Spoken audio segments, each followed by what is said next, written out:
Samantala, muli naman tayong makisilip sa lagay ng panahon ngayong araw. Live mula sa Pag-asa DOST, babalitaan tayo ni Amor La Rosa. Amor, good morning.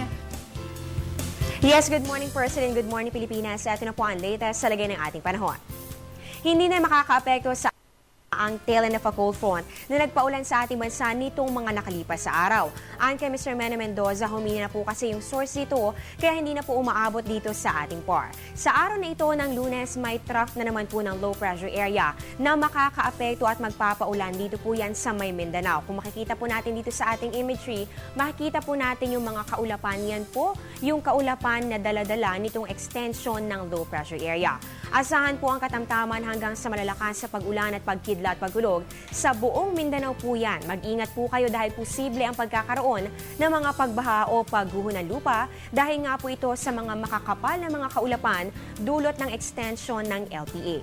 Dito naman po sa may Bicol region, pati rin po dito sa may Eastern Visayas at maging dito rin po sa mga probinsya ng Aurora at ng Quezon. So mapapansin po natin, yan po ay sa Eastern section ng Luzon, pababa po yan dito sa may Visayas. Magkakaroon po kayo ng mahina hanggang sa katamtamang pag-ulan at pagkidlat, pagkulog dahil naman po ito sa easterlies o yung hangin mula po yan sa silangan. At dito naman po sa may Cagayan Valley, pati na rin sa Cordillera at dito sa may Ilocos region, magiging maulap po ang inyong kalangitan na meron lamang mahihinang pag-ulan. Dulot naman po ito ng northeast monsoon o yung hanging amihan. Dito naman sa atin sa Metro Manila at sa natitirang bahagi pa ng ating bansa, asahan lamang ang partly cloudy to cloudy skies with isolated rain showers or thunderstorms, lalong-lalo na po yan sa hapon o sa gabi. Po sa mga mamimili ng pangregalo o kaya naman po ay pupunta sa simbahan, make sure na may dala kang payong para iwas sa abala. At samantala, tulad po nabanggit ko kanina, nasa second half of December na tayo.